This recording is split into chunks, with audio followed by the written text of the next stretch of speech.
sanctuary cities, let us in the jail, arrest the bad guy in the jail where the community's safe, the officer's safe, the alien's safe. You're forcing the community, you're going to get exactly what you don't want. And more agents in the neighborhood and more collateral arrests. When you say collateral arrest, you mean someone who doesn't have a criminal record but is here, is an undocumented immigrant. They still get deported as well, right? You're not letting them go back to their neighborhoods or to their jobs. Is that right? Yeah, if they're in the country illegally, they're going to get arrested too. Tom Homan, once again, just absolutely destroys Kaitlan. I don't know why she keeps on having him on the show. Every time he's on there, it feels like somebody just crushed her soul, like she just lost her puppy. I mean, look at her face during this interview. And then I got a nice clip I want to show you at the end of the video. These CNN panelists, they just can't believe that America wants a safe border. Let's get to Tom Homan. Just today, ICE says it has made 1,179 arrests. How many of those people had been convicted of crimes in the U.S.? Look, I don't know exact numbers with me, but I'll give you an example. I was in Chicago yesterday for that operation, and everybody but I think four collateral arrests. Everybody else was a criminal. And when I walked out at the end of my shift, we already had, I think, 9 tren de agua. 2 of them are actually being charged with crimes because here's an illegal alien gang member in the United States selling illegal guns in the neighborhood, and they even sold the switches, which turned the gun into fully automatic machine guns. We arrested, I think we had a total of 7 sexual predators, sexual crimes against children. We had 2 illegal aliens convicted of murder that were released by that state prison back to the streets. So everybody we arrested in Chicago yesterday was a significant public safety threat. There were several collateral arrests that happened to be there when we arrested the bad guy. So this operation right now is concentrated on public safety threats and national security threats throughout the country. So the majority of those yesterday did have criminal records, and do you believe the majority of today's numbers have criminal records? I won't see those numbers till midnight tonight, but again, we're focused on criminals. But I think you and I discussed before, but in sanctuary cities, you're going to see a higher number of collateral arrests. I mean, we're going to have more criminals, but there's going to be a big number of what we call collateral, because when we're forced into the neighborhood to find the bad guy, he's probably going to be with others, and we're not going to instruct ICE agents to ignore their oath, ignore the law. If they're here illegally, they're going to go to jail too, and that's why I'm imploring the sanctuary cities, let us in the jail, arrest the bad guy in the jail where the community's safe, the officer's safe, the alien's safe. You're forcing the community, you're going to get exactly what you don't want. And more agents in the neighborhood and more collateral arrests. When you say collateral arrest, you mean someone who doesn't have a criminal record but is here, is an undocumented immigrant. They still get deported as well, right? You're not letting them go back to their neighborhoods or to their jobs. Is that right? Yeah, if they're in the country illegally, they're going to get arrested too. Now that you're officially in your position, you've been here about a week on the job. We spoke to you last before you had actually come in formally to the role. Do you have a better target number for how many people you want to deport overall? As many as we can. My goal is, I think success is removing every criminal gang member out of this country, every public safety threat, illegal alien out of this country, every child trafficker, illegal alien out of this country. Then that aperture opens, right? We got 1.4 million illegal aliens in this country who had due process at great taxpayer expense. They were ordered removed by a federal judge and didn't leave. They became a fugitive. They're next. So we're going to keep opening that aperture and enforcing immigration law.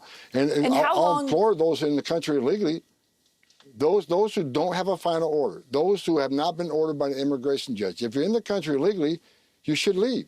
Because if we have to formally deport you, you can face anywhere from a 5 to 20-year bar from ever coming back, either as a student, a visitor visa, a tourist visa, or be petitioned by a U.S. citizen child. If you're in the country illegally, you haven't been ordered deported, leave and come back the right way, because there will be other opportunities. You're talking about going after public safety threats, national security threats first, but you just said the aperture is going to widen, meaning the scope of the people you're going to go after. How long do you anticipate before you're in that next phase where the aperture has gotten wider? Guys, sorry to stop it here. If you don't mind, just smashing that thumbs up button, don't for your boy. It really goes a long way to help me out. And also, if this is not your first time here and you're not yet subscribed, hopefully this will be the video which I can earn your subscription. Let's get back to it. Very soon. I mean, sanctuary cities are making it very difficult to arrest the criminals. For instance, Chicago, very well educated. They've been educated how to defy ICE, how to hide from ICE. And I've seen many pamphlets from many NGOs. Here's how you escape ICE from arresting you. Here's what you need to do. They call it know your rights. I call it how to escape arrest. There's a warrant for your arrest, and they tell you how to hide from ICE. No, don't open your door. Don't answer questions. Okay, you can call it know your rights all you want, but there's an order for their removal. They've been ordered removed by a federal judge after due process at great taxpayer expense. They need to go. But if we got to play that cat and mouse game, that's what we're going to do till every one of them gone. In terms of how you're messaging this, obviously you've been speaking publicly. We know that officials were told to be ready to be in front of the cameras. Agents were, that they could be around when these arrests were happening. We saw Dr. Phil was along and embedded with one of your teams. How much thought are you putting into making this kind of a made-for-TV moment in order to publicly message or whatever your strategic goal is here? Well, look, we got Kristi Noem, she got her vote this weekend. You're going to see a lot more from Secretary DHS. She'll be out here talking much more. We've the new CBP commissioner who's being nominated, Rodney Scott. He will empower the chief patrol agents to talk. So we want all the frontline managers to talk throughout the country. But the message I'm sending is that we're going to force immigration laws in this country. If people don't like it, then they need to change the law, because ICE isn't making this up. We're enforcing laws enacted by Congress and signed by a president, but we're doing it in a smart way. The Trump administration in the beginning says we're going to concentrate on public safety threats and national security threats are out of the gate. The worst first, and that's what we're doing. But like I say, as we go on, we're not going to say it's okay for 1.4 million illegal aliens to ignore a judge's order to deport. So they're going to be next. And we're going to keep opening that aperture up. So we're sending a message. It's not okay to be in this country illegally. It's not okay to enter this country illegally. It's a crime, and there's going to be consequences. Do you have a number of how many people you'd like to have deported by this time next year? I don't have a number. As many as we can arrest and deport. Okay, but no firm number. We're going to force the law. If they're here in the country legally, they got a problem, and they're not off the table. Yeah, but on numbers, you have been clear that your success here in this effort will depend on how much money you can get from Congress. Now that you're in this role, do you know how much money, what kind of budget you would need to deport the people that you say are public safety threats, national security threats, and also the 1.2 million that you just referenced there who've gotten orders from a judge?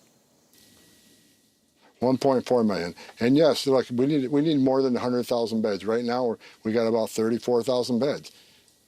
We'll fill them up in a week. So we need at least 100,000 beds. We need more international air flights. We need more ground transportation. We need more money to hire more officers and border patrol agents.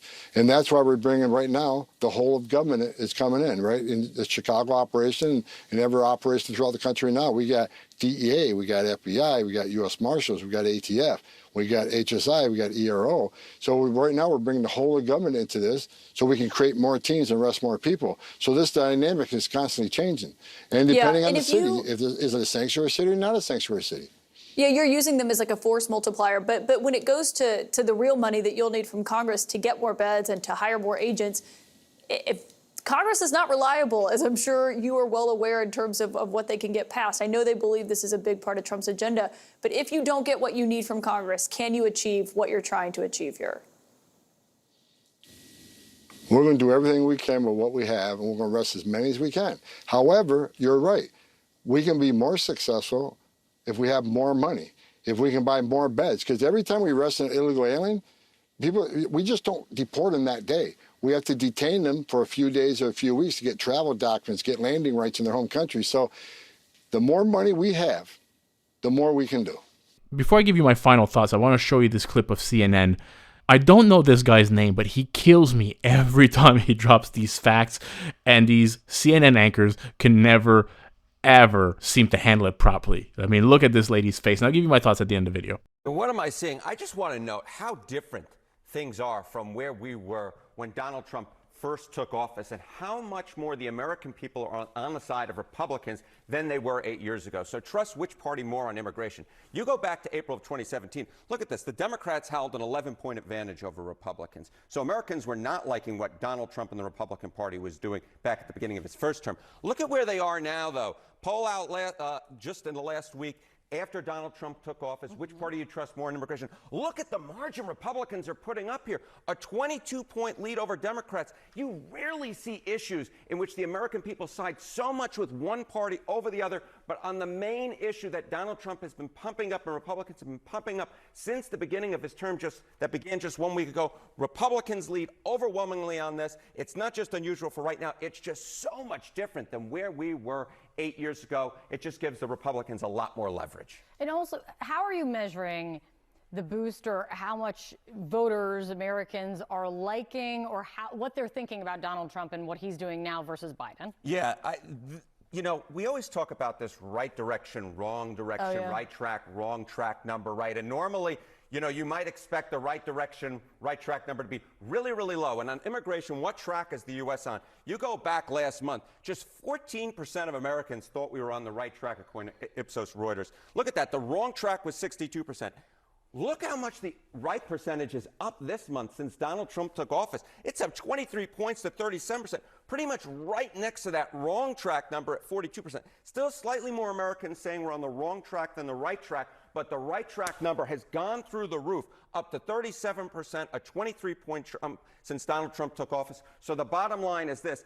Many more Americans are saying that the country is on the right track right now. They're liking a lot more of what we're doing on immigration than just a month ago in the Joe Biden administration. They're liking a lot more what Republicans and what Donald Trump are doing than what they thought of what Joe Biden and the Democrats are doing. Then I assume that the trend is the same when you look specifically at Donald Trump on immigration? Yeah, it's very similar. So take a look here. You know, job Trump is doing on immigration. Here you see it, 46% approve, 39% disapprove. You don't have to be a mathematical genius to know that 46% is bigger than 39%. Americans approve of what Donald Trump is doing in immigration. They're much more likely to trust Republicans' immigration than Democrats, and far more Americans say the country's on the right track with concern to immigration than they did under Joe Biden. Simply put, immigration is an issue that the Republicans and Donald Trump are going to go to the well over and over and over again because Americans are much more on their side than they are on the Democrat side. And that's how it looks right now, which gives us a great baseline to compare as this crackdown continues. We will see where we are 2 weeks, 3 weeks, 4 weeks, months down the road. Absolutely. Great to see you, Harry. Thank you. Great to see you. Guys, we all know if you don't have a border, you don't have a country. America wanted this. America voted for this. They wanted more money in their pocket. They wanted a safer border. Trump won every freaking swing state. And these people can't handle it, these leftists. They're still trying to push their propaganda out there. Nothing good comes from having a border. When you come into the country illegally, you are automatically a criminal and you should be deported. We let in over 10 million illegal migrants during the Biden administration. That's 4 years, 10 million people. When you consider Philadelphia is 2 million people, and that's the sixth largest city in the country. We've added 5 cities of Philadelphia to our country of illegals that we don't know who these people are. Tom Homan out here doing God's work. Hope you enjoyed the video. If you did, smash that thumbs up button for your boy. Consider subscribing to the channel. Help it grow. Catch you in the next one. Peace out, everybody.